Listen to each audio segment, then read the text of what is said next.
Coming tonight. My name is Gavin Browning. I'm the Director of Events and Public Programs here at the Graduate School of Architecture, Planning, and Preservation at Columbia. And I'd like to welcome you to the first panel discussion of the new public program here at GSAPP. And please feel free to take a calendar at the back of the room if you haven't already. There's lots of interesting events that'll hopefully be interesting to all disciplines here at the GSAPP. I'm especially excited for tonight's panel. It's very timely. It's called Shop, Wal-Mart, and its Discontents. And I'd like to really thank Stacey Sutton for her help and enthusiasm for this panel. She's the director of the Community and Capital Research Action Lab here at GSAPP. She also does a lot of interesting research on local economic development in downtown Brooklyn and other parts of New York City and other cities. And she's also an assistant professor of urban planning here at GSAPP. So I think she'll introduce the rest of our panelists, and I'll let Stacey take it away. Thank you.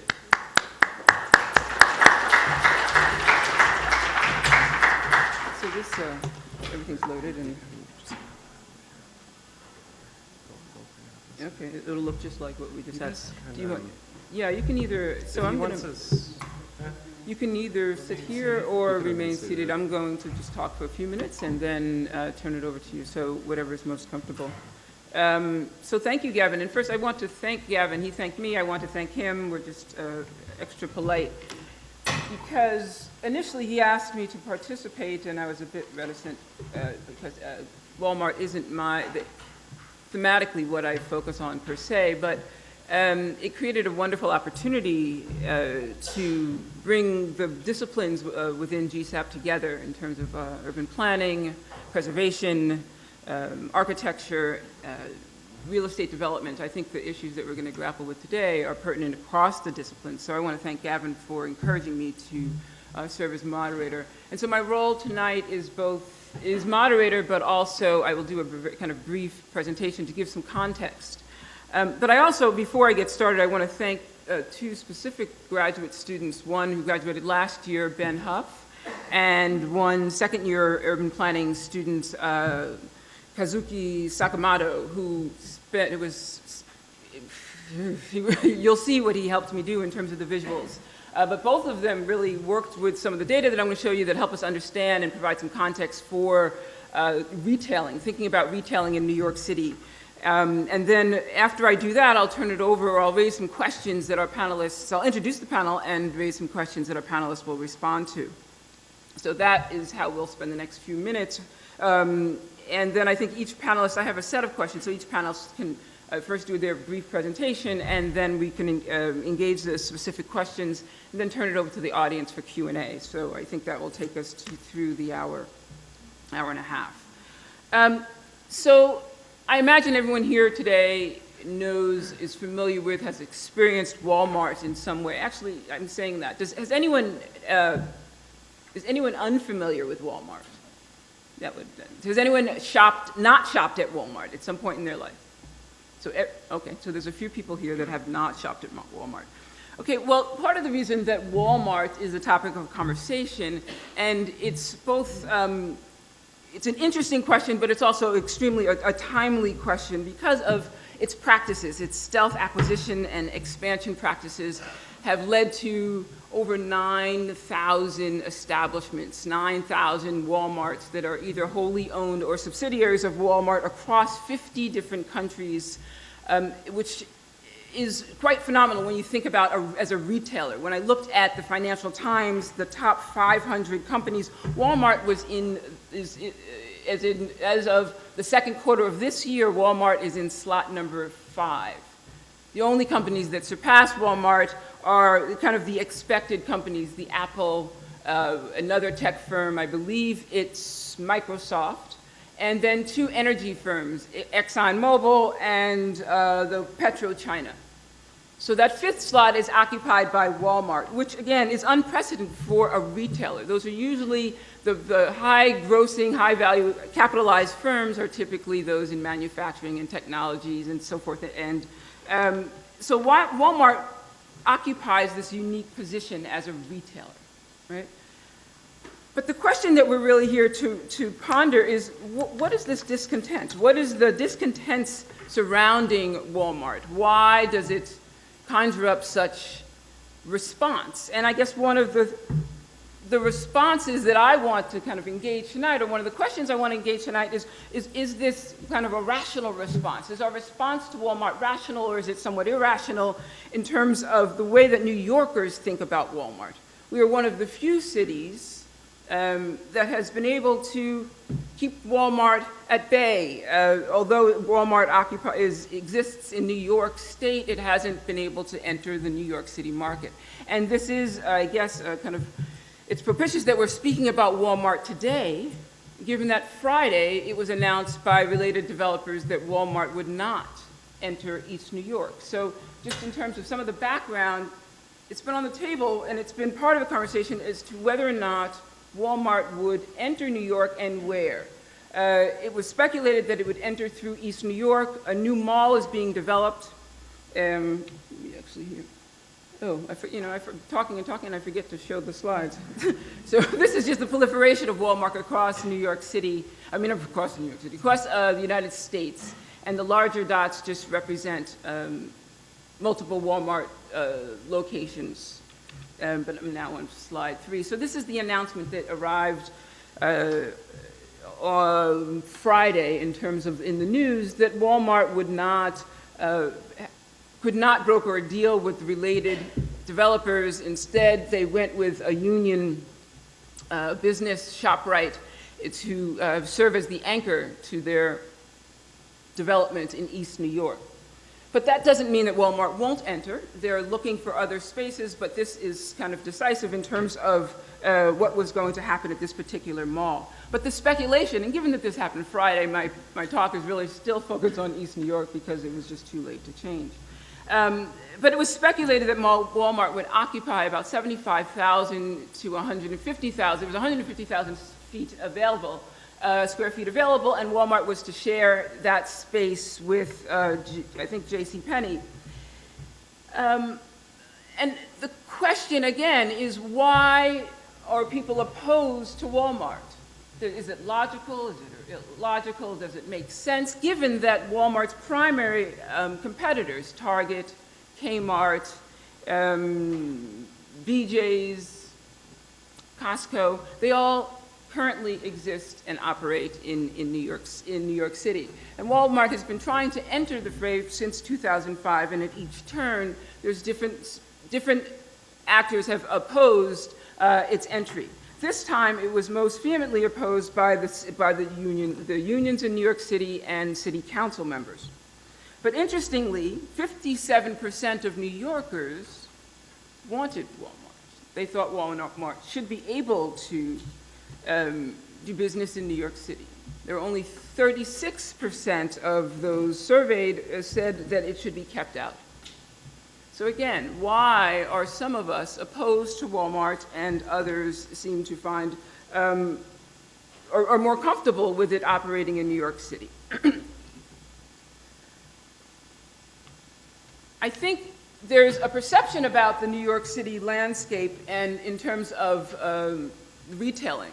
And one of the issues with Walmart surely is its size. New Yorkers are known for the kind of the bespoke apparel and artisanal foods, these quaint small shops that give character to our neighborhoods and are the spaces that are somewhat emblematic of the commercial life in New York City, at least contemporarily. That wasn't the case historically.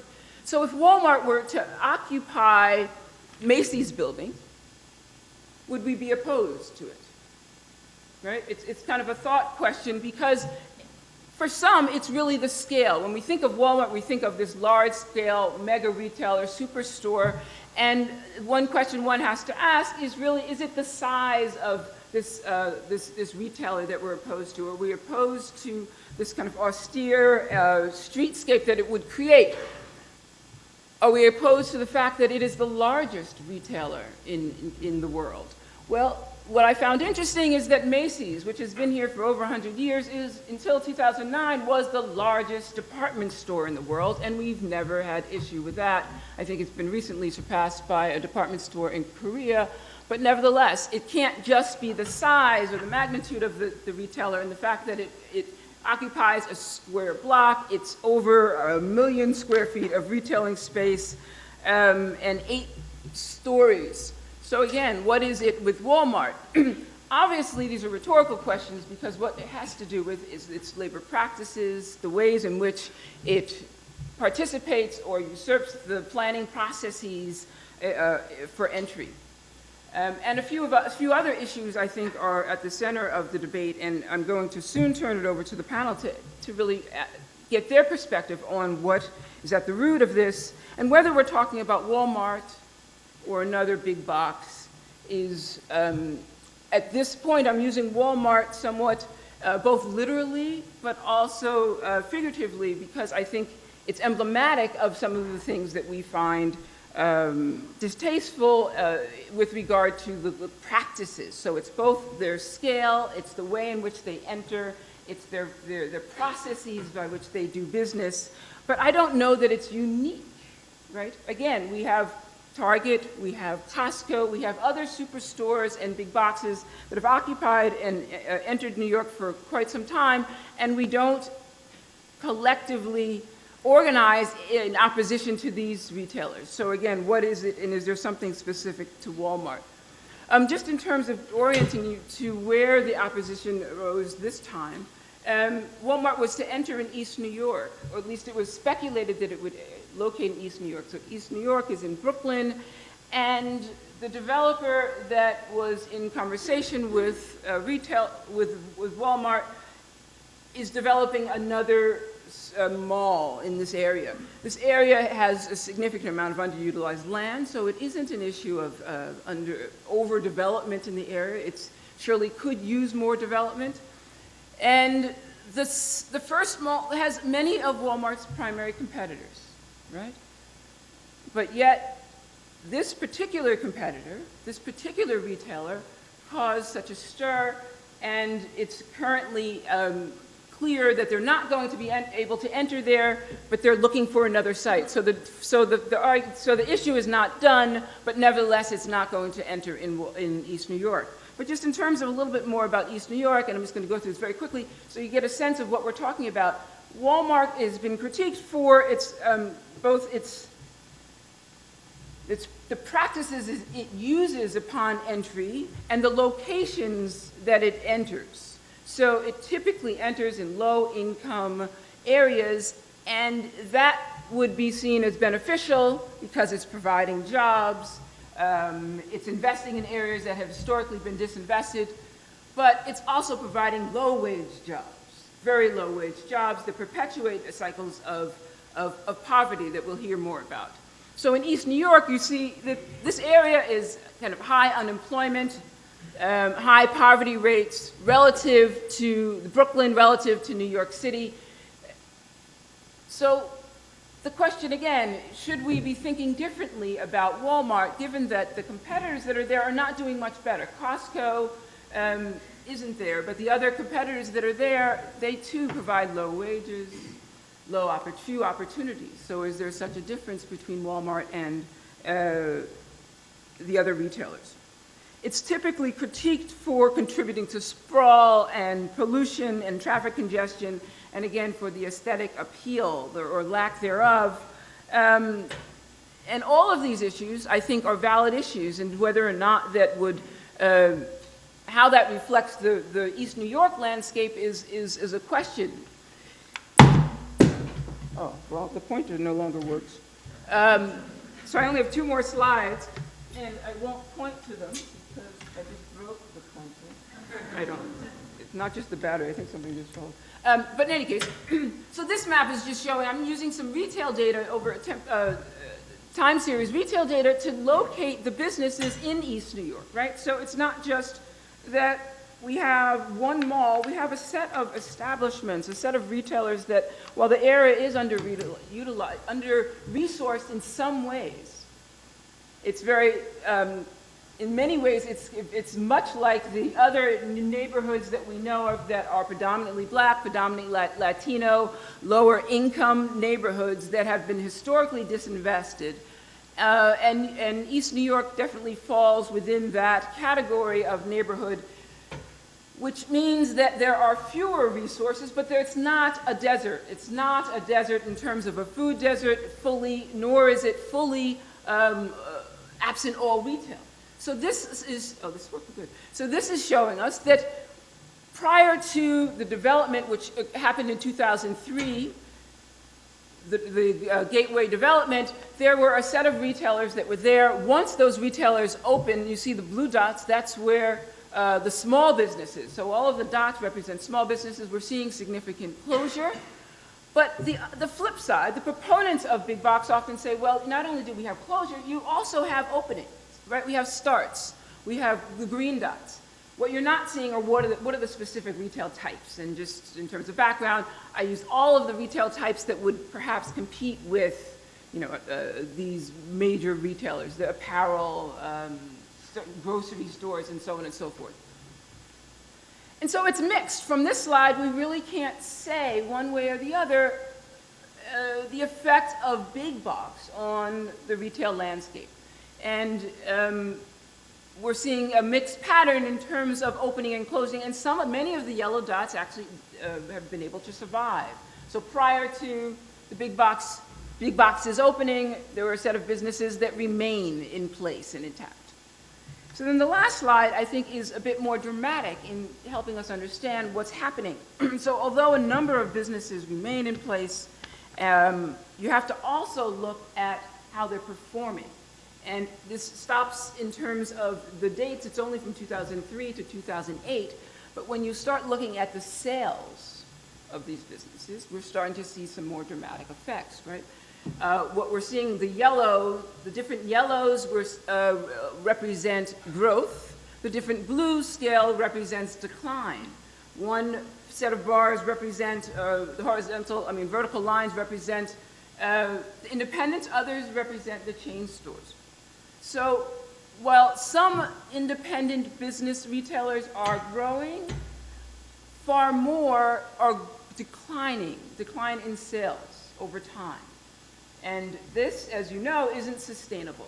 So this, again, is just a visual, kind of a snapshot of data. It's not controlling for a set of other factors that if I was to do this in a more robust way, I'd have to control for a set of things. But I do think it paints an interesting picture, and some of the picture is actually washed out. You can't see, I'm sorry, Kaz, you can't see some of the map, but you did a fabulous job in creating this because it speaks to the discontent. At least one segment of the discontent. Small businesses feel threatened by the behemoth, be it Wal-Mart or any of the others. I'm using these as a proxy, right? Because Wal-Mart is double, triple the size of these. So if it were to enter, what would it do to some of the small businesses that are there? And in terms of the decline, we didn't see any decline in sales or any significant decline in sales, or very little significant, I'll say that, decline in sales in terms of the chain retailers, right? And so there's surely a contradiction here that I think is worth considering. I think the panelists will speak to other aspects that we should consider. My area of expertise happens to be local economic development, and I look at a lot of small businesses and the effects of different dynamics on small business performance. And so, again, the question that I want to raise is, what is the discontent? Is it logical? Is it rational? Or is it misplaced? And should it be focused on one firm, or should we be thinking more broadly about and more complexly about the various types of retailers that are affected? I think I will stop there and introduce the panelists, because they will contribute to this debate and expand the debate by bringing in other types of actors that we should be thinking about beyond the small businesses. So in terms of the panelists that we have, we're fortunate, and I'm humbled to be on the panel with these eminent scholars, all of whom I've read their work at different times in my trajectory, my training. And I think they're going to contribute in an interesting way to this debate, right? And none of us, well, except for Liza, she focuses on Walmart. She's written a book on Walmart, but I think both Frances and Michael Sorkin, they can speak broadly beyond, they haven't written work on Walmart, but nevertheless, I think they're going to contribute significantly. So in terms of, no further ado, why don't we come up to the table and I will just read your bios and then just raise a set of questions that you can respond to. Do any of you have presentations you want to do? Any visuals? Okay, no visuals, okay, good. Just want to know if I need to load something. Okay, so I'll just start with Liza Featherstone. Liza's in the middle there. She's the author of Selling Women Short, the landmark battle of workers' rights at Walmart. And she's co-author of Students Against Sweatshops. So she's written quite a bit about labor practices. She is a Knight Badgett Fellow in Business and Economic Journalism at Columbia University, as well as a Hoover Institute Media Fellow. She teaches Communique for Credit at Columbia University's School of International and Public Affairs, and she's written for Slate, Salon, the New York Times, Washington Post, Columbia Journalism Review, and so on and so forth. So that's Liza. I will also introduce Frances Fox Piven, who many of you know, or you should know, at least in terms of some of the seminal work that she's done with regard to welfare and welfare reform. So she's a distinguished professor of sociology and political science at CUNY Graduate Center, and Professor Piven wrote the book. The book I'm referring to is Regulating the Poor, and it was written in 1972. I think it is one of the seminal books, and remains a seminal book on welfare in the United States. And in that book, they argued that welfare roles expanded in response to disorder, mass disorder, and electoral shifts, and that advances that the poor have made have resulted from their ability to disrupt institutions that depend on cooperation. So it's also timely that she's on the panel today as the anniversary of Occupy Wall Street. I think it's important for us to think about issues that intersect with some of the obvious issues that we engage more directly, which have to do with the built environment, but think about labor and labor practices and organizing as central components of what we think about. And surely Professor Piven contributes to that. She's written extensively in books beyond regulating the poor. She's written Poor People's Movements, The New Class War, The Breaking of American Social Compact, Challenging Authority, How Ordinary People Change America, The War at Home, The Domestic Cost of Bush, this is one title. The War at Home, The Domestic Costs of Bush Militarism, Keeping Down the Black Vote, Race and Demobilization in American Voters, and so on and so forth. Recently I read a few blog pieces that she's written for The Nation and Huffington Post in which she's looking at or responding to, provides a critical perspective on Occupy Wall Street, the Occupy movement, and the importance of a popular movement. And lastly, we have Professor Michael Sorkin, who's also a distinguished professor, but he's a distinguished professor of architecture and director of the graduate program in urban design at City College of New York. Professor Sorkin, he's also the principal of Michael Sorkin Studio, and he's devoted to both practical and theoretical projects at all scales, with special interest in the city and green architecture.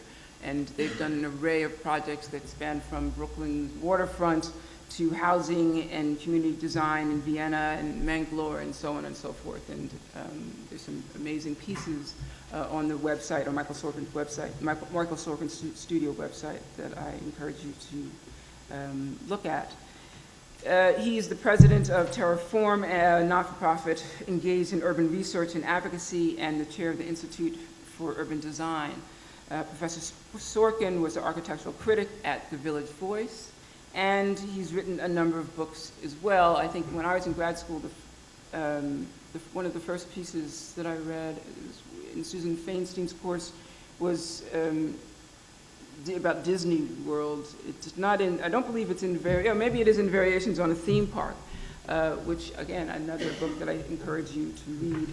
He's also written exquisite Corpse, Giving Ground. That was a co-authored piece.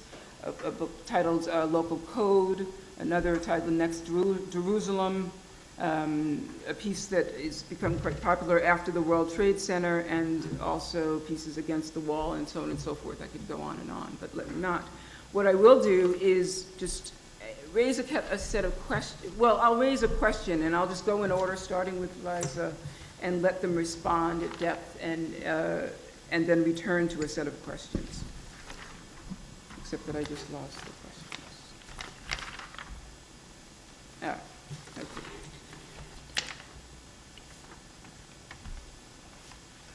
Oh, this is questions. Okay. So one question that I think is worth grappling with, given that I provided a very cursory overview of Wal-Mart and East New York, and I keep raising the question of the rationality of the discontent. I'll just get to that.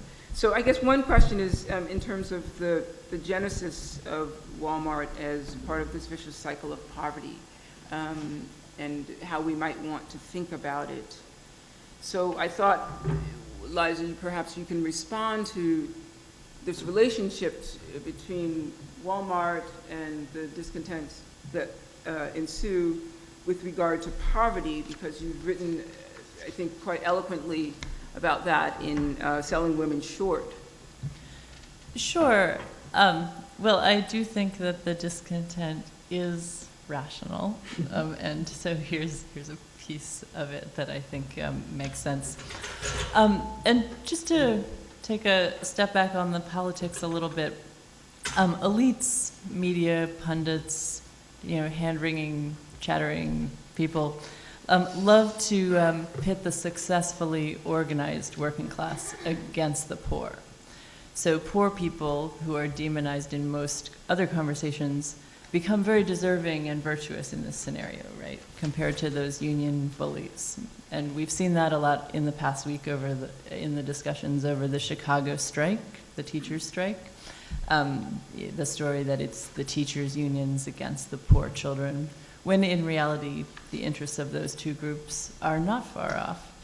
But the media really loves a sad, struggling underdog, a single mother struggling to put food on the table or find a good school for her kids. But once that single mom gets a little bit of political and economic power, God forbid she become a teacher or stand up for herself in her Wal-Mart workplace, she becomes the enemy. So the discussion of Wal-Mart in East New York, I think, needs to be viewed in that light, how the organized working class, as opposed to just those virtuous, struggling poor people, are discussed. We often hear in conversations about Wal-Mart and poor neighborhoods in cities all over the country, but especially in recent discussions about Brooklyn, that the union is a special interest, and that the real people, the unemployed, the working poor, and everybody else, really, want the low prices that come with Wal-Mart. And it's not surprising that many of us really do. It's not those statistics about let's say a majority of New Yorkers want Wal-Mart to come in. It's not surprising that this would resonate. Capitalism provides much better for us as consumers than as workers or citizens. And we'd much rather focus on what we can buy than on how oppressed we are. I mean, it's a lot easier and more fun to think about that. But it is only by having good jobs and political power that poor people actually improve their lives. In this case, in East New York, the union not only took care of its own people by keeping out Wal-Mart, it left the community with something much better. It didn't simply say no. It left the community with a unionized grocery store. The recent defeat of Wal-Mart in East New York is a victory for organized retail workers, and it demonstrates the political power in New York of their union, the United Food and Commercial Workers. This is not necessarily the case around the country. We see Wal-Mart continues to grow. But it is the case in New York, and it is a victory for the neighborhood, East New York, which is one of Brooklyn's very poorest neighborhoods. a big discount store can indeed take the edge off of poverty by giving a poor family a little more purchasing power. It's not untrue when Wal-Mart says that, that it can help poor families in that way. But we know what really gives people more purchasing power and more social power: a good job. And that is why these communities don't need Wal-Mart, which offers low-wage jobs with no hope of union organizing on the horizon, terrible healthcare plans, and rampant sex discrimination on wages and promotion in a neighborhood whose fragile social and economic ecosystem depends on the women who head its households.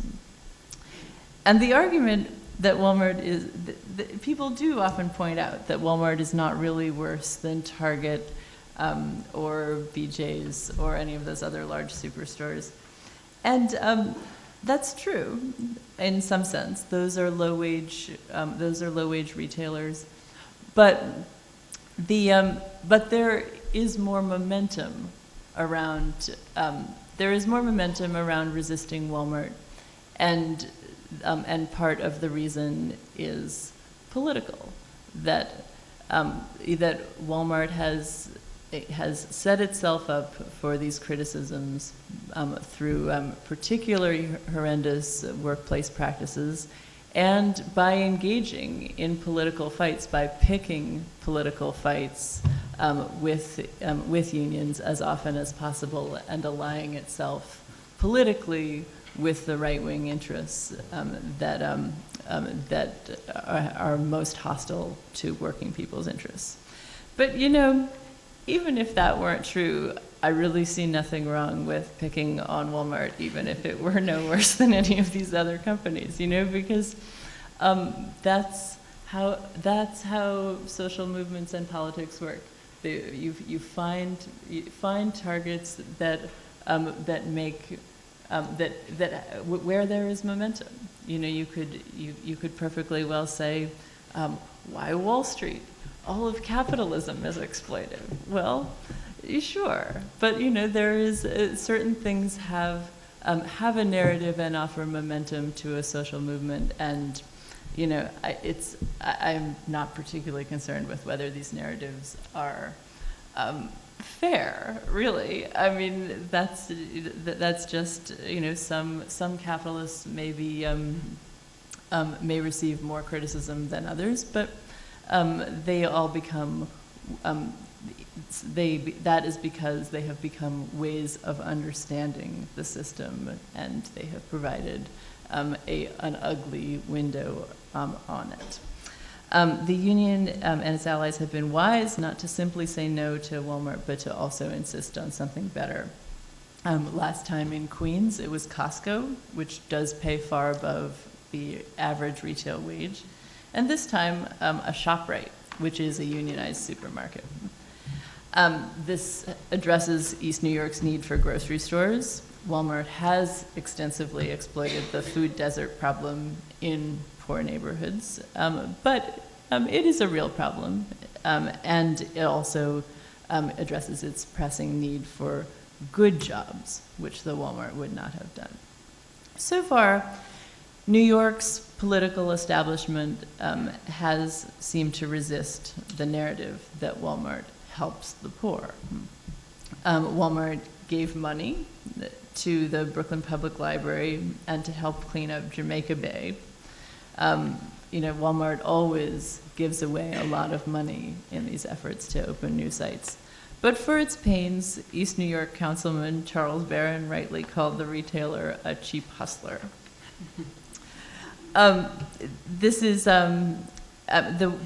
Walmart has been eager to make the case that it helps the poor, and has done so more successfully in other major cities, and particularly has done a good job of talking more about the other things that liberal urbanites really care about: environmental sustainability, education.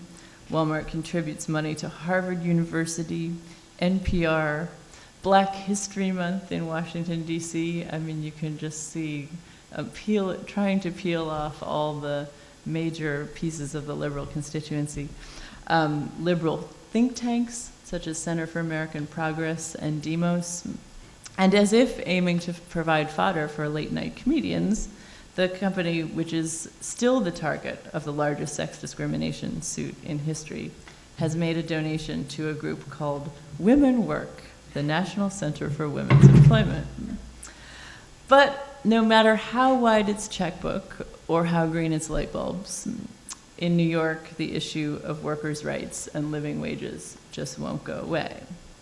Some union folks think that Wal-Mart will eventually have to give a little, maybe even allow some union organizing in its stores. I'd be very surprised if I ever saw this happen in my lifetime, but let's try thinking it through for a minute. Wal-Mart really needs a huge market like New York.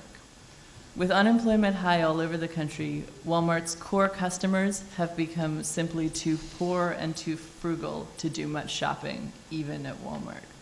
And this is according to extensive industry research. Walmart has been losing out to dollar stores, where one can make much smaller purchases, and the poor have been really too poor in recent years to buy in bulk.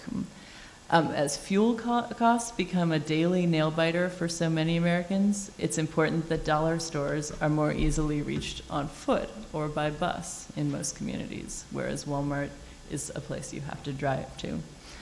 Walmart's sales have been lagging. On top of these recent woes, Walmart has really saturated rural and suburban America, and efforts to expand overseas have not gone that well for Walmart. The company's business model may be running its course, and the company may need urban markets such as New York City.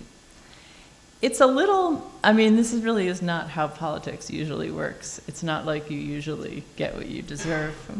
But it does have a bit of a ring of an Aesopian morality tale. The retailer's business practices have really contributed to the immiseration of the American working class. Relentless price pressure by Walmart drove many manufacturers overseas and jobs with them. Walmart's low wages and staunch opposition to unions help keep wages low in retail, which is a sector so large that it can affect the wages in other industries, and it does. As many have noted, Walmart seemed to be pursuing a kind of reverse Fordism. While Henry Ford felt he had to pay his workers well enough so that they could buy his products, cars, Walmart would pay its workers badly enough that they could afford only to shop at Walmart. But today, Walmart's own practices of reducing incomes to poverty levels may actually be hurting Walmart, as the working class just becomes too poor to spend all that much money. Some in the unions wonder if now improving the lot of the working class is actually in Walmart's self-interests. I'm very skeptical that Walmart would ever see this, or that we outside observers can tell better than Walmart what Walmart's self-interest is. But it is interesting to see how this business strategy may be going wrong. An increase in the minimum wage, extension of unemployment benefits, all these sort of social democratic measures that the left generally calls for now probably could benefit Walmart by giving the working poor a little more money to spend. So for that matter, might widespread union membership. About a year ago, I talked to Steve Restivo, Walmart's spokesman, who is so slick that he remains cheerful and charming even while talking to me. He loves to say that Walmart won in Chicago, where the company has repeatedly won, despite bitter opposition from unions, because its approach to the community changed from transactional to transformational. That has a nice ring to it. Right? But he is not apparently referring to a real transformation of the company's own management philosophy. When I asked Restivo if allowing union organizing at Walmart might actually be in the company's interests, He insists that Walmart employees have always chosen to reject union representation. This is a curious idea of choice. If you listen to the stories of former Walmart workers, like Kenneth James, a former Walmart Associate of the Month, who gave testimony at a New York City council hearing, after he tried talking to his coworkers about their union rights, his weekly hours were cut from 40 to 18. He then faced eviction and homelessness, which he avoided only thanks to the mercy of his landlord and by quitting Walmart in order to cash in his 401k. These are the realities of Walmart workers' choices, the way that they make choices not to organize unions. But even union-busting companies can be forced to allow workers to form unions once it becomes economically painful for them not to. And it will be interesting to see if unions will ever be able to bring enough pain to Walmart. In New York, at least, the answer may be yes. And Friday's victory in East New York, I think, is a good start. Okay. Thank you. I guess we'll go right to Michael and raise a slightly different question. And perhaps you can respond to the question I raised earlier, which is looking more at the aesthetics or what you envision in terms of Walmart's entry, if we were to imagine it would or it could, in terms of the suburbanization of New York. And do you really see this as an imminent threat, or do you think that's just somewhat of a red herring? Or respond to whatever you would like. But that's one question that I have. Okay.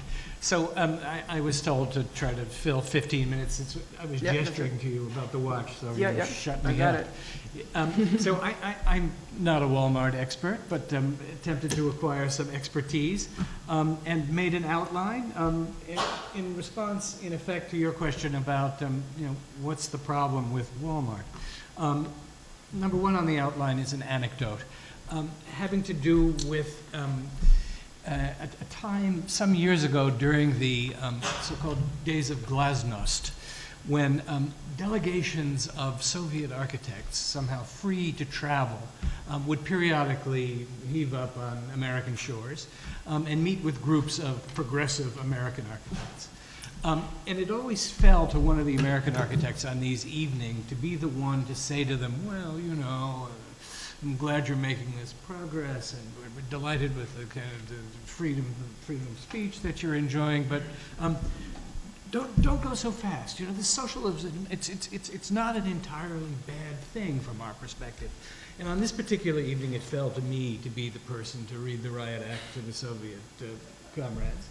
And I chose, as my biblical verse, the fact that McDonald's had just opened in Red Square that very day. And I said, well, comrades, you better be careful about this McDonald's. It's not only is it a terrible symbol of global cultural imperialism, but the nutritional standards. Dilating on this and nodding agreeably, and I finished my story, and in the far back of the room, an elderly comrade rises to his feet and addresses me and says, Tovarish, to you, it's possible McDonald's is a terrible symbol of cultural imperialism, but to us, it's meat. And one does reflect on the fact that the argument advanced both by Walmart and its defenders is exactly this argument focused on the price of the product, which is a non-trivial argument. I have been to Walmart once, and it was after Katrina. I went with my students to Biloxi a few days later. Nothing doing in terms of retail opportunities except Walmart. Fact number two.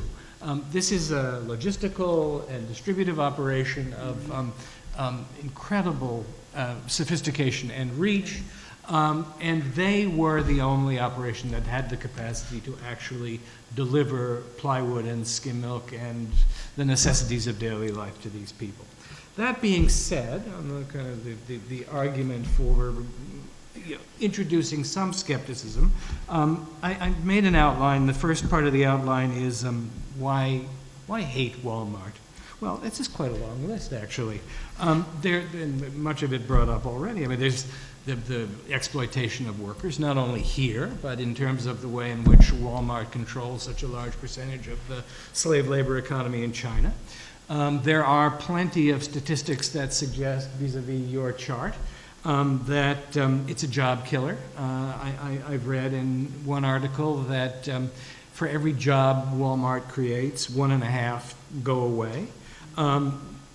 They pay a 32-hour week, provide unaffordable health care, and not only exploit workers, but in fact create huge demands on the public purse in terms of the necessity to provide health care and food stamps and welfare in order to supplement the slave wages. We hate it because Republican politics. You know. We hate it because discrimination against women.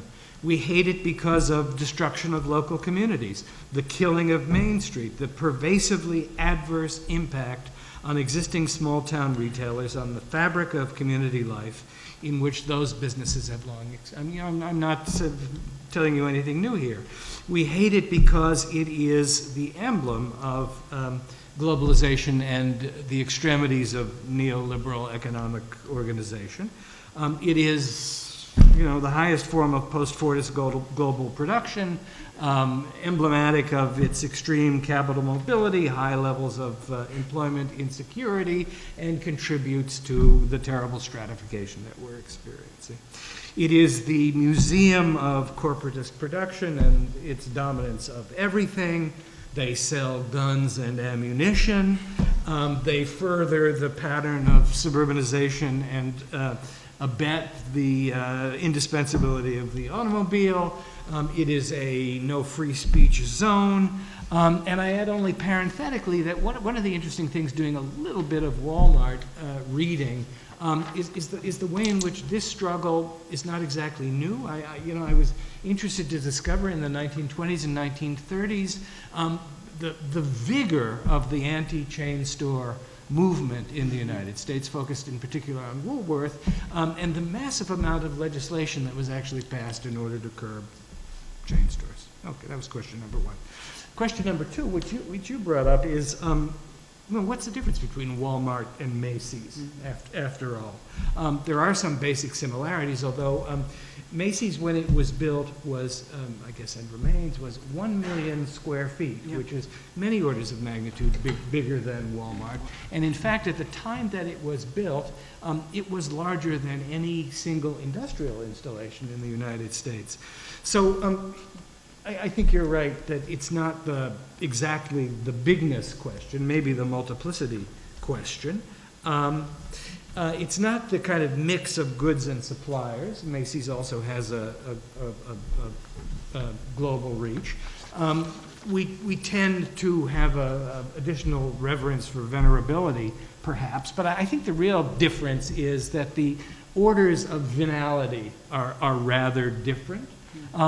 Discount retailing is a very different business model than Macy's type retailing.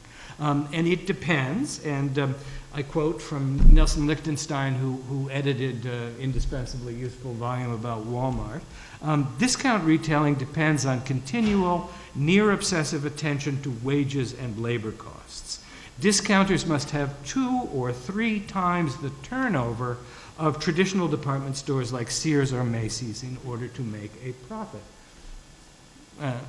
with all the consequences that follow from that in terms of the exploitation of wages and workers.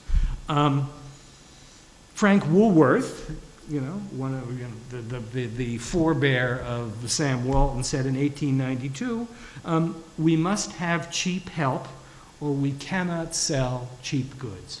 There it is in a nutshell. History repeats itself. Profit sharing, the Walmarts, the Walmart kind of their line about, of course, profit sharing doesn't help you if you lose your job after a year. Walmart's is predicated on very high rates of turnover. Profit sharing and low wages are Siamese twins. They go together. Do not be fooled by this shuck from Walmart. Are fewer garments made by slaves in China at Macy's? I don't really know. Is the distorting domination of the market so much more inimical in its effects on the general global concentration of wealth? Perhaps. Of course, the Strausses went down with the Titanic.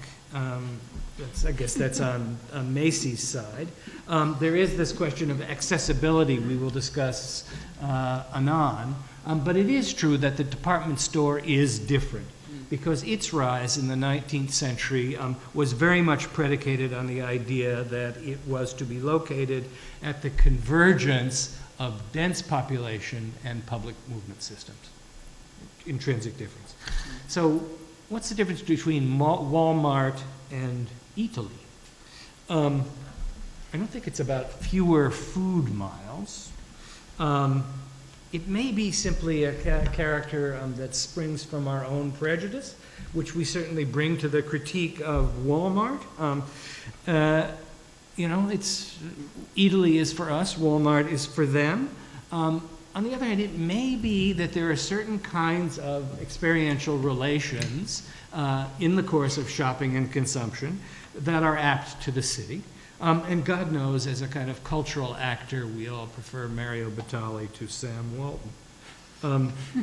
What's the difference between Wal-Mart and the Bodega?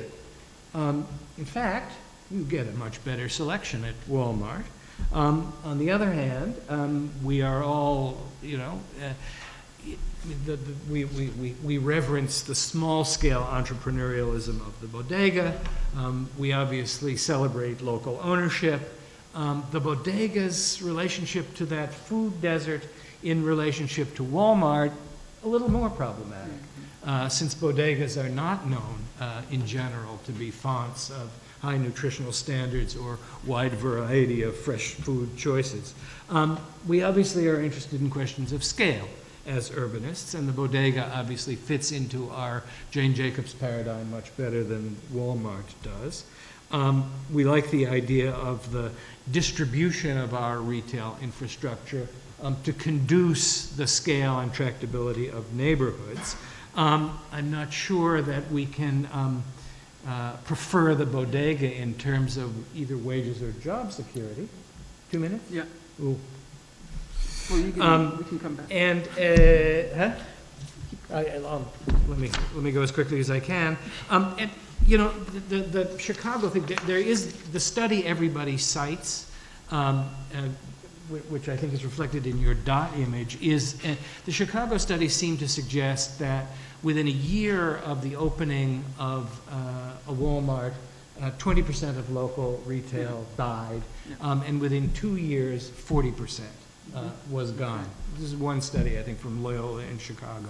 I'll skip the difference between Walmart and IKEA and get on to the question that you asked and get through as quickly as I can. I think the difference is, maybe it has to do with those cookies. So what are the basic architectural and planning problems with the big box? I'm supposed to speak about this.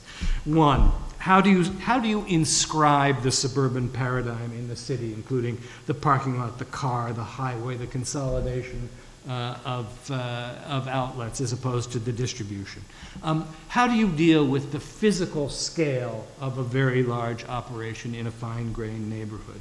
How do you deal with the distortions of movement induced by the preference for the car? Walmart has been resisted abroad, as you suggested. In Britain, in particular, despite the Thatcherite advantages that you might expect, it went down largely on the basis of zoning and greenbelt issues. The English have a slightly different sensibility. Germany, it was defeated because of equally stringent planning and zoning regulations, and also on the basis of their restricted, their law about restricting the hours of opening. The architecture is invariably bad. Fragile urban ecosystems are destroyed. Distribution of use in neighborhoods is distorted. There's a total misalignment of resources and the logical economic increment for getting ahead. And of course, it blows away our best fantasies of the goods. I have one more section. I go very quickly. And that's the question at the end of the day is, can Walmart be redeemed? I mean, is there something we can demand of Walmart that makes it an acceptable player in the urban? So, you know, here we are in New York. We're constantly befuddling ourselves with the so-called public-private partnership. Is the duty of the public, President Mitt to conduce the profit of private operators, or is it President Barack something, is it a way of getting public goods out of private enterprise? So Walmart, we know, is a very astute player of this kind of scene between public and private. I quote Susie Strasser's essay, who says that Walmart has developed extraordinary expertise at getting government subsidies. It builds stores and distribution centers with public assistance, help with land purchase and financing deals, infrastructure construction such as water lines, sewers, and access roads, property tax breaks, state corporate income tax credits, tax-exempt bond financing, enterprise zone status, job training, and worker recruitment, and on and on and on. So they're playing this game like it's going out of style. So the question then for me is, are there regulations that we as New Yorkers can impose on Walmart that will somehow redeem it? And we are inclined to regulate. I think it is as logical that big sodas are banned as guns and ammo. So maybe that's a deal we can cut. We can certainly imagine deals about fair labor laws, health care, and a decent minimum wage, if not at the city level, certainly at the national level. We have to decide where the logical expenditure of our political action is in terms of Walmart. But locally speaking, and I come to my final conclusion, we have been living in a kind of zoning regime in which there's a culture of trade-offs. The idea that we as an urban society are willing to give up something good for something else that may be a little better. So we have a history of sacrificing light and air, in order to get plazas, arcades, and now under the regime of inclusionary zoning, affordable housing. So what could we get out of Walmart? What demands could we make on big boxes that would begin to give them a slightly better aroma? We could demand that they be carbon neutral. We could demand that they be sensitively located in terms of public transportation, no parking lot. We could demand that the deliveries that are therefore obliged are zero emissions. We could somehow capture that fantastic logistics chain for the distribution of other benefits. We could demand precisely inclusionary zoning, much as Tesco in England sometimes builds housing directly above the store. How about that? Affordable housing comes with Walmarts. We can demand that Walmart exclusively exist in recuperated industrial spaces, as supermarkets in the Depression era did. We can demand, as Walmart now does as part of its greenwash, that they be energy neutral. Already, Kohl's, IKEA, Walmart, Staples, Bed Bath & Beyond have come to the recognition that 150,000 square feet of roof generates quite a lot of solar power. Maybe energy neutrality, maybe plus energy. Extreme neutrality could be a demand of Walmart. And finally, at the end of the day, I think a demand, one of the things that Walmart does is kill the local supply chain. So, much as when we sell bombers to the South Koreans, they demand a certain amount of local content. Let us permit Walmart into New York City, stipulating that 75% of the objects sold within their walls are produced in the 5 boroughs. Oh, that's a good one. That's very nice. Thank you. Dream on. And are you going to extend those demands to Walmart's supply chains? Absolutely. Why not? Socialism in one department store. Well, I think shopping is the problem. It really is. We have been talking a lot, Liza and other people have written a lot about the terrible employment conditions at Walmart. Low wages, people who work 32 hours a week end up poor, low benefits.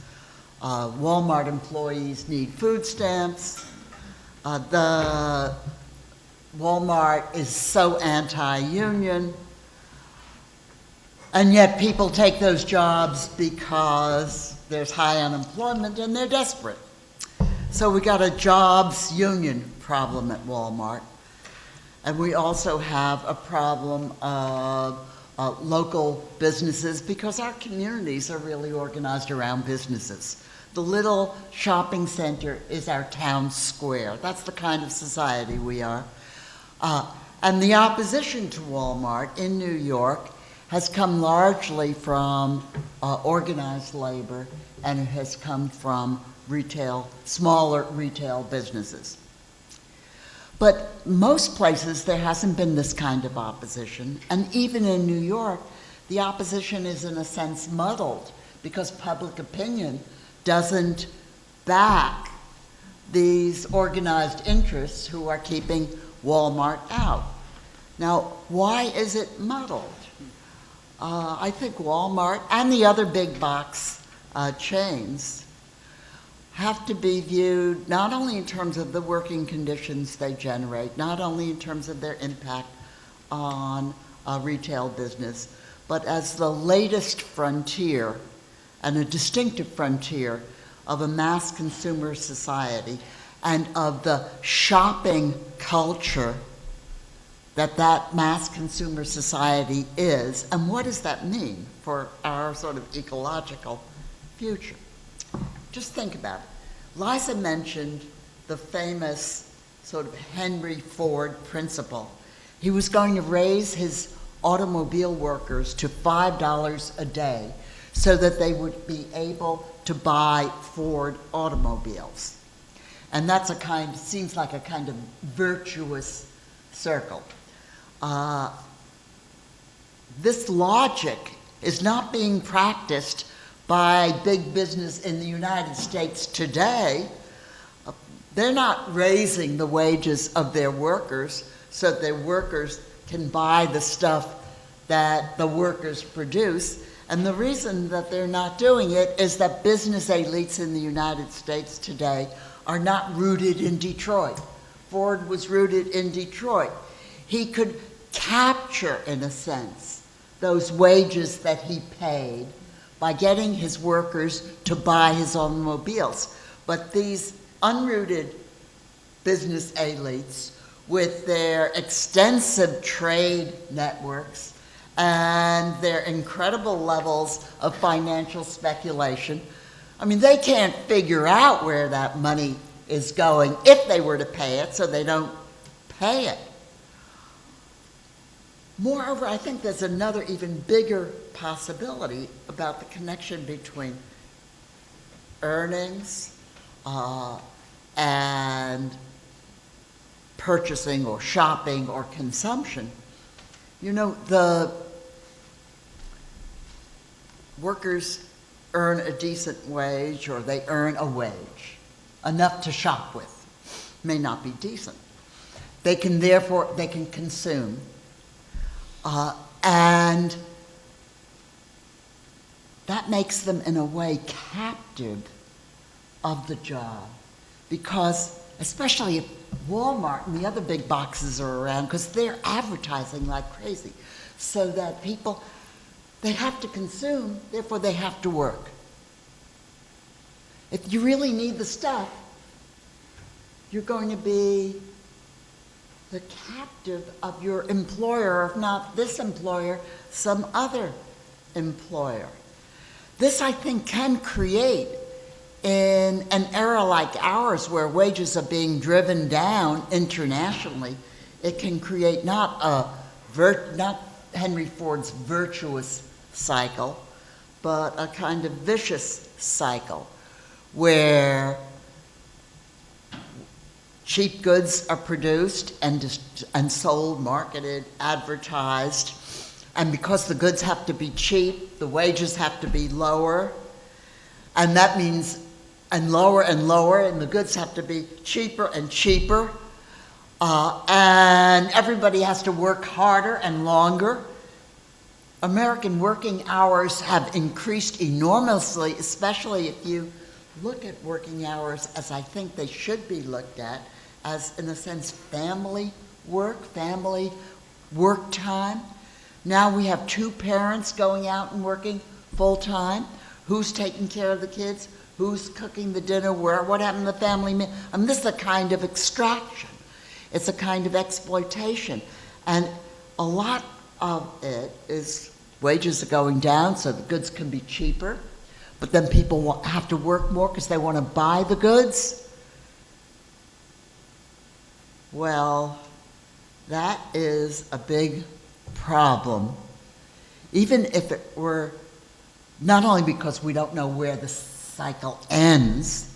We're all going to be crawling around after working 80 hours a week so that we can buy another bag of stuff. Not only for that reason, but because, we just can't keep producing stuff and buying stuff. We can't grow because we're destroying the planet with this kind of economic growth. I mean, don't you read the reports on climate change? Do you read Bill McKibben? Do you know that we have just a few years before the temperature rises that 2 degrees centigrade that is going to flood the islands in the South Pacific and Bangladesh?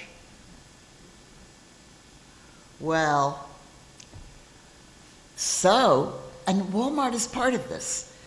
It's not just that it pays its people badly and treats them badly and calls them associates and is incredibly patriarchal. And it's not just that it puts the mom and pop store out of business. It's part of an economy, a society, a psychology that we have to change. We really have to change it if the planet is to survive, if we are to survive. Walmart is bad. Well, that's unequivocal. We've heard it here, guys. No, thank you. But on that point, Walmart is bad. That's unequivocal. I understand. Okay, that's But it's also the magnitude of this and the points you raise, Francis. Where does one begin to address the consumer culture that you're referring to? I mean, if we're to think about that even pragmatically, or slightly pragmatically, in terms of how we, even as a city, begin to change some policies that might help us change some of our habits, what one or two things might you suggest? Well, community gardens, they would be good. More co-ops, that would be good. More sort of production for use, local foods. People are thinking about a lot of these things. There are all sorts of experiments on new ways of organizing economic production and the distribution of goods. Look at Occupy. They had new ways of organizing even a 2-month encampment in Zuccotti Park. And they enjoyed themselves, It really is not so much fun to go shopping at Walmart. I did it once. But that's a long process. Yes. It's a process of cultural change and political struggle. The political struggle, one form it takes is keeping Walmart out of New York. But that doesn't mean we bring in Target or any more Targets than we have. It means that we try to find other ways of enjoying ourselves. We, as a society, what do people do when they have time off? They go shopping. This is crazy. Yeah. And before I turn it over to the audience to raise questions, perhaps each of you can address in a kind of more specific way. Michael, you did, in terms of what the city can do, or what a city, but since we're here, what kinds of policies do we, if your position is that Wal-Mart is good or bad, I think most of us agree that it's not good, and some have said unequivocally it's bad. What do we do as a city beyond just keeping it out? Because there'll be another Wal-Mart, and I think its time is limited. But are there other things you might want to suggest? There are a million things to do. My research is about trying to discover the levels of practical autonomy for small political configurations, like New York City. And obviously, Wal-Mart is making a contribution to a global, not just economic. It's not just the poster child for neoliberal economics. It is also having a incredibly deleterious effect on the planet. So if you do the most superficial Wal-Mart research, one of the things you come up with are these amazing maps of their logistical operations. In which this kind of constant flow of ships to Southern California, truck distribution. And one of the metrics that the environmental movement likes to use is the food mile metric. We could unpack that a little bit and apply it to other things. First of all, it's a slightly ambiguous metric. I mean, it turns out that in terms of the carbon footprint of an apple in a giant ship coming from New Zealand, maybe a little smaller than a pickup truck coming from upstate New York with 2 bushels. So, we need a little nuance in reading that. But that washing machine traveling from Shenzhen to Brooklyn, also is embodying a huge amount of energy that would not be consumed if it were produced locally. I mean, if we had another kind of attitude towards the kind of reflexive washing of our clothes. So I think there is some way, as I say, of unpacking a familiar metric in order to begin to insist on the environmental quality of the goods on offer in such a way that it would prevent goods produced in this planet-destroying monster system from penetrating our borders. I have no specific suggestion, but we're labeling everything, with calories, and suddenly McDonald's is telling you how fat you're going to get eating a Big Mac. No reason why, at least at the level of education, the carbon footprint of every product being sold in Walmarts should not be made available to the consumer. The number of people who died with a handgun might be clearly marked, and so on and so on and so on. I mean, short of smashing the state, education seems like pretty good policy to me. Liza, not that there's anything wrong with that. I think sometimes the problem with talking about specific policies is that you almost always end up realizing that you have to make an entirely different society to make that policy work. Yeah. And that's why I'm not a policymaker. But I think that the reason we have Wal-Mart is that we don't have we don't have an ethos that says that government is allowed to really regulate things for the public benefit, and we can it's easy to moralize about Walmart, and they certainly deserve it, but it's entirely a creation of certainly as Fran has pointed out, it's our culture of mass consumption that makes it possible, but as a corporate actor, what makes Walmart possible is the fact that we just don't regulate anything. So just I mean, having more regulations on just about any issue, whether it's labor rights or living wages or the environment or sprawl, I mean, or anything at all would make it much more difficult for Walmart to operate, and we probably wouldn't even be having this conversation. Yeah, that was, thank you. That's what I would think as well in terms of thinking about the regulatory environment that's allowed for and perpetuated that. But I'd like to turn it over to the audience to raise questions or ask for clarification. I can't really see yet. This gentleman here. Unions were the defining force that, kept Walmart out of New York City this time. Do you think that that momentum will continue in light of the fact that, 60%, want Walmart? Walmart is making major contributions. They're not going to give in, of course. They're going to keep trying to get into the city. They're making major contributions to the city. They could make an agreement to improve their working conditions here. And how strong are these unions? Are they going to be able to continue this strength in light of the fact that, unions are a little bit on the downgrade? Well, I'll take that one. This is I think about the third time that that unions and their allies in city council and community allies as well have kept Walmart out of New York City. So it seems to, it seems to be a pretty consistent and established pattern of opposition, and Walmart doesn't get that much better at approaching New York City. I mean, it's city council members who were undecided at various points have simply been angry by the disrespect that Walmart has shown our democratic processes. I mean, just not even showing up or sending a representative sometimes to public meetings.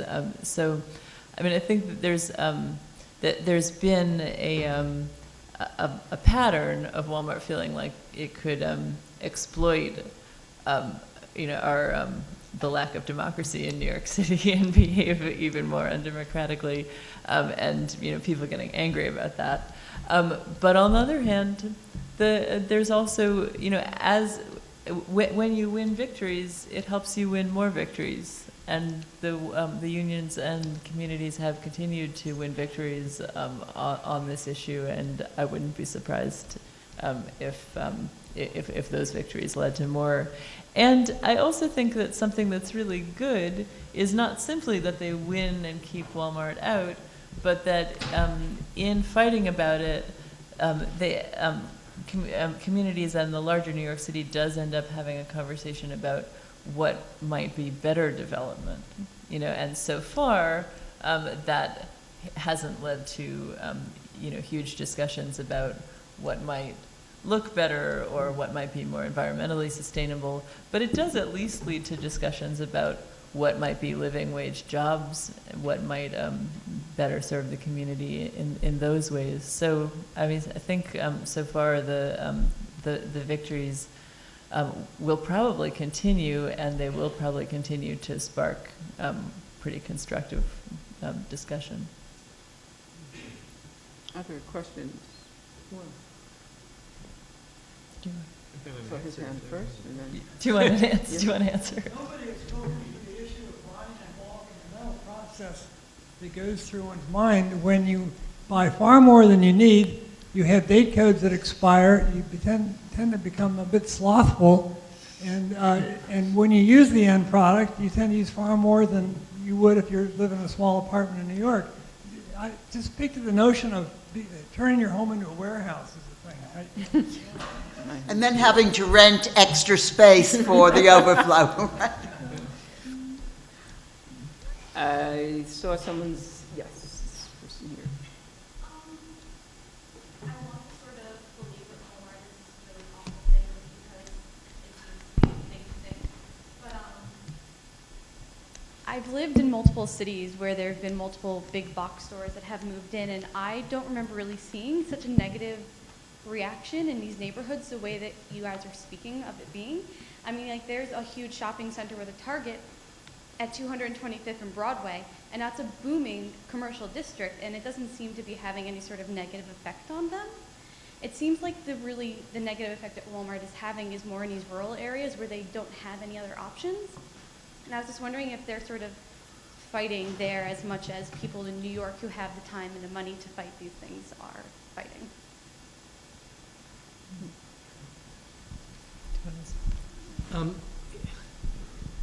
Yeah, again, I've been speculating about something else, which I'll mention.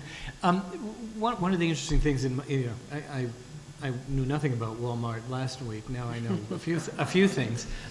One of the interesting things, though, about Walmart is the very large number of there are 1,000 empty Walmarts or something on this order in the United States. So there is a cycle of arrival, decimation, and then abandonment.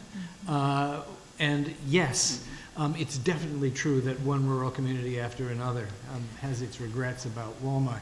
But I'm kind of looking at the propaganda from, what's the charming spokesmodel's name? Steve Restivo. Yes, Steve. You see all these press releases from him, and you can see one of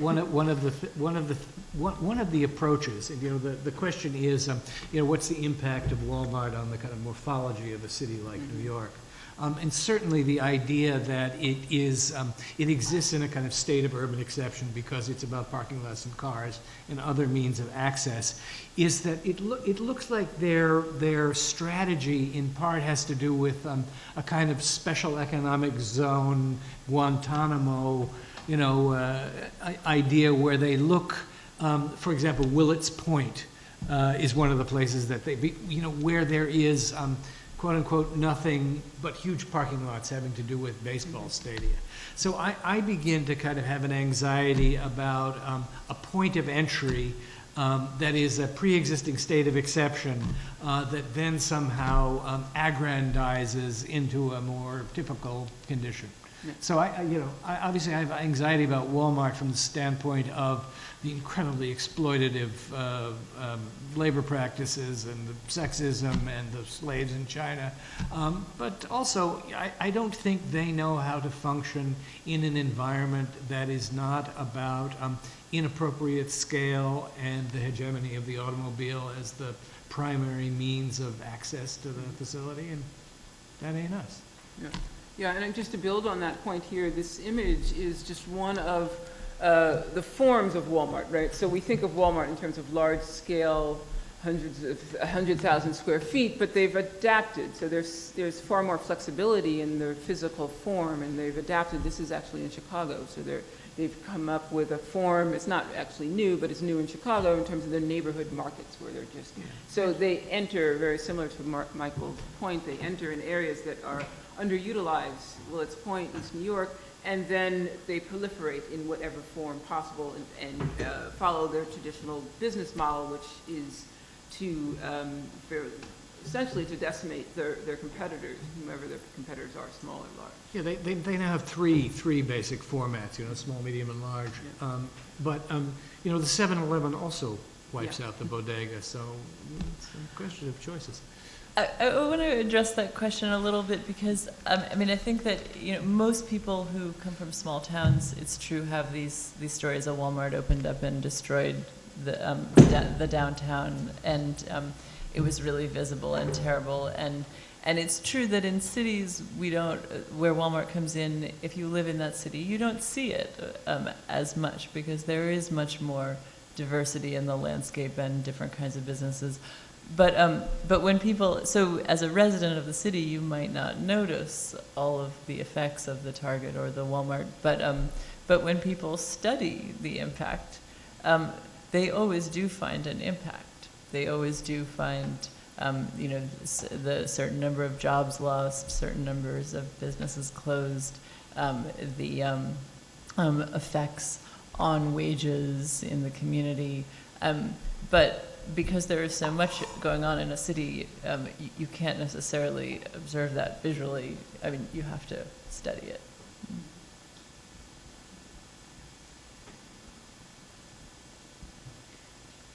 I think this question might be for Liza, but I'm not sure. I I remember seeing The High Cost of Low Prices, a documentary about Walmart, and I remember there being a Walmart somewhere in Europe. I can't remember which country exactly, but they are unionized. Mm-hmm. And I'm imagining that Walmart looks very different in that place. My fear is that given 57% of people here at least want Walmart, Walmart is trying to come into the city and has been trying for, I think you said 3 times already. It seems like this is something that is going to be ongoing. And you mentioned regulation. I'm afraid that they might actually get a chance to come into the city because we say, oh, well, maybe we will unionize or allow workers to unionize. But then there are like lots of other issues that come with Walmart.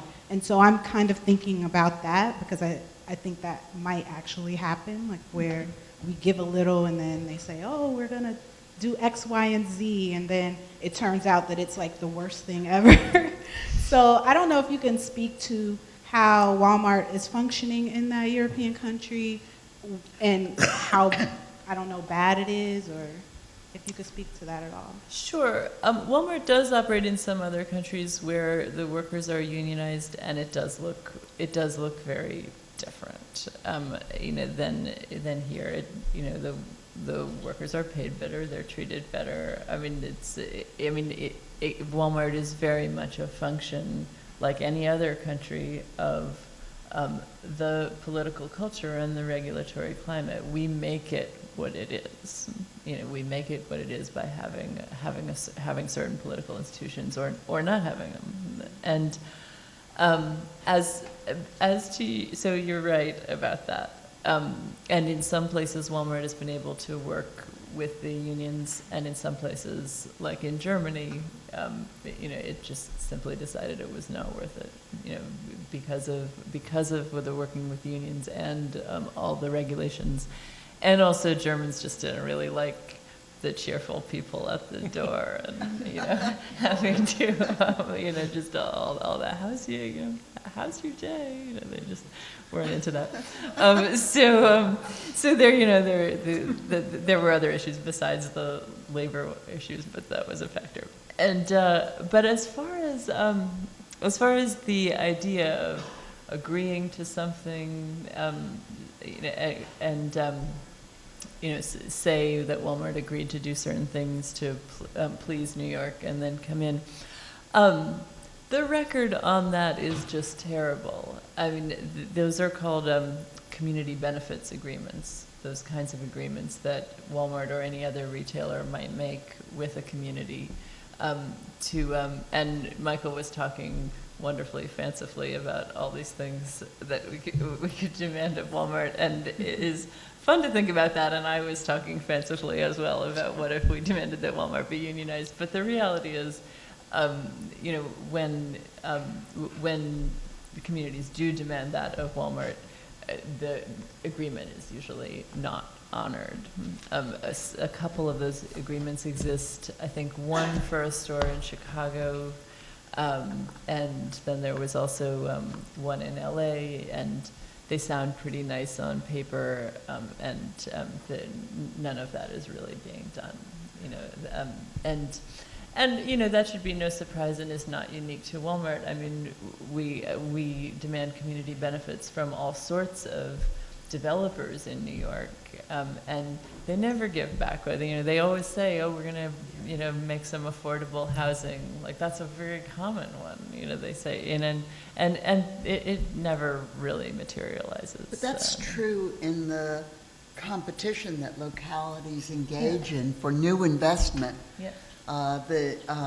That they offer the investors free land, a 4-lane highway up to the side door, a this, a that, and in return the investors say that they're going to generate 100,000 jobs, or this, or that, and they never come through. I don't understand why no one has been able to figure out. You have to figure this out, Michael, because you're proposing we do more of this. How do you hold them to what they promise? we believe it or not, we do have mechanisms to do, and I can't believe I'm going to say this, but I think the city has done better recently at using some of their clawbacks to get money back from some of them, but too often, you're absolutely right, too often that's not the case. That's a tragedy. I think we have time for 2 last questions. There's one here. So I want to complicate the discussion a little bit on 2 points. So one is, so I work on Walmart, but I work on Walmart in the developing world and in their interactions with small farmers. So I've done a fair bit of reading about their activities in the States, and then I know a lot from my own research in the developing world. So, and my question relates to their scale. So they have a fairly problematically large scale at this point, right? They're now the 3rd largest employer in the world. And Michael talked a little bit about just sort of the scale of their retail operations. But so by virtue of that scale, they're able to do things that nobody else can do, right? And in particular, I mean, you talked about greenwashing. I think somebody talked about greenwashing. But also, they've actually made pretty significant changes, right, to their supply stream, to their supply chains, which have forced efficiency changes in the supply chain that have transformed the supply chain in general, right? So they've demanded reduced packaging of their suppliers. They've changed the way that they structure their own orders from suppliers to reduce food waste, like big changes that have changed the industry as a whole, right? So I want you to talk a little bit about that. And then, so in the developing world, there's the relationship they have with small farmers is very different than some of the things that you see here. And one thing that they're able to do, which is really interesting, and is also possible by virtue of their scale, is they can stabilize the prices that they offer to small farmers. So agricultural markets for horticulture are very thin in the developing world, which means that they're very unstable, and there's a lot of fluctuation over time. So Walmart offers these farmers, they can do this because they order so much, and they can spread the risk. They offer them a very stable price over the year, which means that you see big changes in the way that farmers plan and invest, and people are looking now at the kinds of poverty outcomes that result from those changes, right? So the scale is problematic, right? We know based on some of the stories that have come out of Mexico recently, how they're achieving that scale is pretty worrying in many cases, but they have it now. And so I was hoping you could talk a little bit about the way that scale, the way that you think about that and the possibilities and sort of problems of that scale. Yeah, well, I thank you for bringing that up, because I actually don't really mind the scale of Walmart. I think that if we had a different political context and different kinds of political institutions outside of Walmart, that its scale probably would more often be positive. Because, I mean, as you say, when Walmart voluntarily decides to do something in the right way, as they have in some ways on the environmental issues, Walmart making a few decisions about organic foods in its inventory causes just like millions and millions of pesticides to no longer be in the earth. I mean, because the scale is that tremendous. So even a sort of a few slight changes that Walmart can make can have an enormous impact. And I think that scale can be good. And I also share Michael's nearly pornographic fascination with its inventory practices, and they're just like, it's amazing. It's amazing what they can do with that large with that large scale and that centralization. And I don't think that is necessarily bad. However, because we have such a reverence for capital and its freedom, the scale of an actor like Walmart has mostly been disastrous for us on a domestic level. I mean, because we're just depending on Walmart to voluntarily do good things. So it's just going to, it's nice that Walmart has voluntarily chosen to do some of these these ecological things, but Walmart has no interest in voluntarily doing good on a large scale in many other areas, and so we would need to create the political context to force it to do that. Yeah, I can't believe that for benign reason Walmart is supporting the prices of agricultural product in rural Latin America. As I say, I did my reading over the last week, and at least 3 articles make reference to the famous Vlasic pickle story, which is a company that was essentially driven out of business by Walmart, which, in order to give them shelf space, demanded that they set their price below a level at which they could make a profit. Somehow they were then commanding 30% of their production, and they ruined them. So I somehow suspect that these stories are a little more common. I mean, the manipulation in Walmart's favor rather than in the producer's favor, I think, is probably the more paradigmatic style of doing business. What I think is interesting about the company is the way that, so like in both examples I gave you, there's sort of beneficial outcomes overall in sectors in which it aligns with their profit motive to make those decisions. And the small farmer case in the developing world is the same, right? They want to save a local price as well. So I think it's what Walmart wants that, it's not even plan. Right? They're not doing that as an independent, right? They're doing it. So I think it's interesting to think about the ways in which those can be complementary and the ways in which they're not ever complementary. That there's limitations of harnessing those social goals to their profit goals. I think it's a versatile. But there are ways in which it's working in some limited sense. I think. But your basic point is that they are incredibly powerful, and one decision, one benign decision in Arkansas can have a ripple of positive effects. Sure. So one other hand, do you still have a question? Yeah, that was you, sir. Yeah. Just one other aspect, specifically to New York City, about Walmart too, for better or for worse, is that the grocery stores that would likely suffer from Walmart, the C-Towns or Key Foods or whatever, use Hunts Point Market and Fulton Fish Market, and Walmart would not use those because they have their own systems and so forth.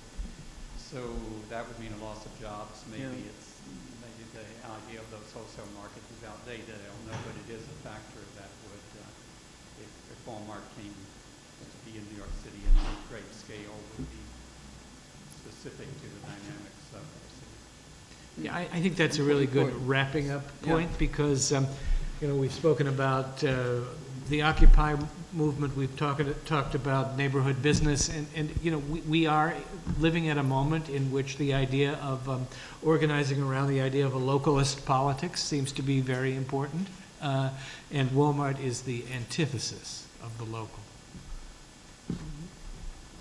Great. Well, did you want to add anything? No, Francis? that's a fine point in which to close. But we should point out also the contradictory points that have been made. Mm-hmm. Centralization is good because you can change things quickly on a big scale. Mm-hmm. Localization is good because it matches the ideals of Occupy. But even more important, there's a relationship between centralized institutions and local energy and protest.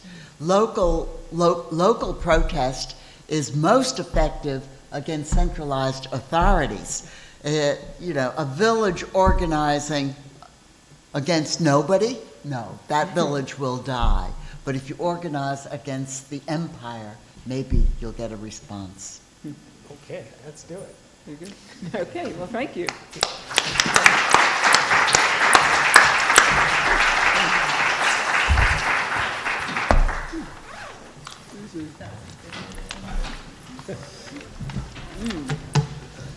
It's cold. It's freezing in here. Yeah, I'm cold. The hell did I do?